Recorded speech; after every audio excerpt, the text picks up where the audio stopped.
This essay example, as well as thousands of others, is available in text format on our website for free and without registration. Simply Google Ivy Panda Free Essays.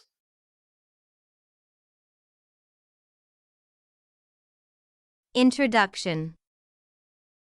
On April 29, 2011, the then United States Commander-in-Chief, President Obama, authorized an operation that ultimately led to the killing of the most wanted man on the CIA watch list, Osama bin Laden.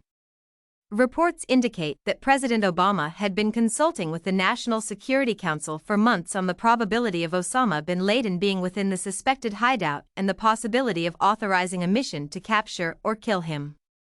Finally, President Obama gave the orders, and Osama bin Laden was killed in a military exercise dubbed Operation Geronimo, thus ending a decade-long search mission to capture the head of the al-Qaeda group.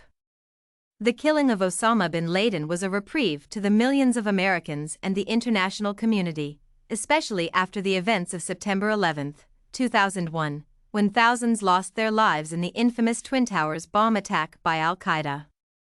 Nevertheless, questions abound on the legality of President Obama's approval of Operation Geronimo.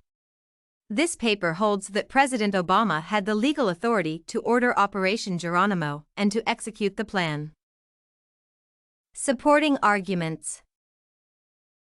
In a bid to understand the legality of President Obama in authorizing Operation Geronimo, one needs to interrogate the decision using both the United States domestic and international laws. The agnosticism surrounding the legality of authorizing Operation Geronimo hinges on President Reagan's Executive Order 12333, which states, "No person employed by or acting on behalf of the United States government shall engage in, or conspire to engage in the assassination." However, this order does not define assassination contextually, and thus, the operation cannot be termed illegal based on this understanding. In addition, after the 9/11 bombings, Congress passed the Authorization for Use of Military Force resolution. The resolution allows the United States Commander-in-Chief to use all necessary and appropriate force against those nations, organizations, or persons he determines planned, authorized, committed, or aided the terrorist attacks that occurred on September 11, 2001, or harbored such organizations or persons. Therefore, under this resolution, President Obama was within the confines of the United States domestic laws to authorize the operation that killed Osama bin Laden, who was actively involved in the planning and execution of the 9/11 terrorist attacks. However, even with the legality of such authorization, questions abound on how the execution of the operation observed laws of armed conflict, viz. military necessity, proportionality, and distinction discrimination.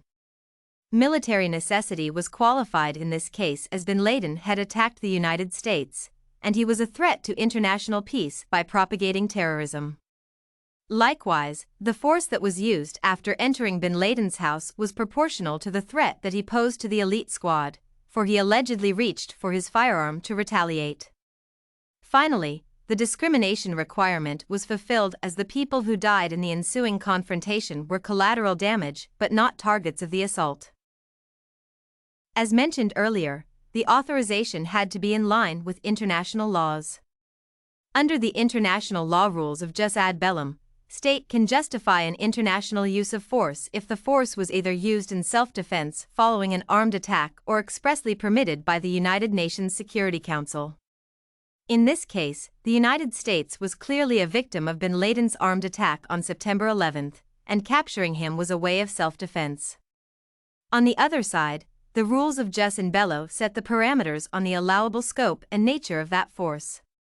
Therefore, the United States had the legal basis to enter Pakistan and execute its mission within the confines of international law. There have been allegations that the United States violated Pakistani sovereignty by raiding bin Laden's hideout without the involvement of the local authorities. The United Nations Charter emphasizes respect for territorial sovereignty, which should be respected by all nations. However, Article 51 of the same United Nations Charter creates a legal leeway for the United States to pursue its aggressors as a way of self-defense, even to the extent of breaching the territorial sovereignty of other countries. Therefore, President Obama acted within international law by authorizing Operation Geronimo. Conclusion: Osama bin Laden orchestrated the 9/11 terrorist attacks, which changed the way the United States defended itself against such hostilities. After the attacks, Congress authorized the then President of the United States to pursue the perpetrators of the terrorist attacks inside and outside the country. Therefore, after President Obama received intelligence reports that bin Laden's hideout had been identified, he had the legal obligation and power to authorize a military attack. Later on, questions were raised on the legality of such authorization based on domestic and international laws. More questions emerged about the way the mission was executed and whether laws of armed conflict were observed. However, this paper has answered these questions to uphold the argument that President Obama had the legal authority to order Operation Geronimo and to execute the plan. Did you like this Operation Geronimo and Presidential Authority sample? To get more works like this one, make sure to check out the database of academic paper examples at ivpanda.com. You will find thousands of samples for all your study needs.